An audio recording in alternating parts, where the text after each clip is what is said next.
आणि आता पाहणार आहोत पुणे शहर त्याचबरोबर जिल्ह्याभरातील टॉप 9 बातम्या। एसटी बस स्थानकांमध्ये महिला सुरक्षा रक्षक बंधनकारक। स्वारगेट बस डेपोमधील अत्याचार प्रकरणानंतर एसटी महामंडळाच्या त्रिसदस्यीय समितीच्या शिफारशी 14 घरांमध्ये 42 स्थानकांमध्ये महिला सुरक्षा रक्षक नेमणं आता बंधनकारक।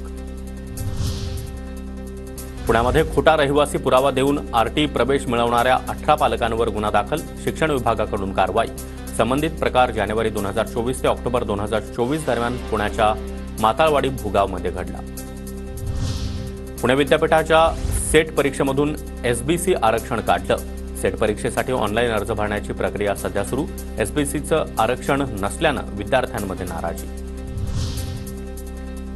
पिंपरी चिंचवडमध्ये नशा करण्यासाठी आईनं पैसे दिले नाहीत, त्यामुळे तरुणानं 13 दुचाकी पेटवल्या।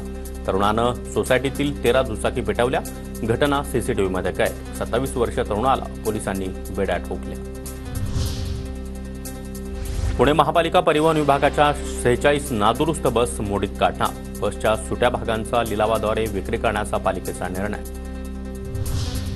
पुणे विद्युत विभागातील वीज बिलांची थकबाकी 310 कोटींहून अधिक। व्यावसायिक आणि औद्योगिक ग्राहकांकडे 310 कोटींची थकबाकी। वीज बिलाच्या वसुलीसाठी 51,735 ग्राहकांचा वीज पुरवठा खंडित।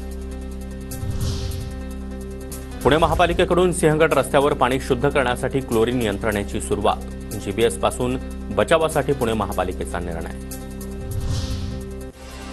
राज्यामध्ये जात वैधता प्रमाणपत्रांची 47,000 प्रकरणं प्रलंबित। समाज कल्याण मंत्री संजय शिरसाट यांच्याकडून माहिती। स्वाधार योजनेसाठी 15 मार्चपर्यंत मुदत। स्वाधार योजनेसाठी नव्यानं संकेतस्थळ तयार। समाज कल्याण सहाय्यक आयुक्त विशाल लोंढे यांची माहिती।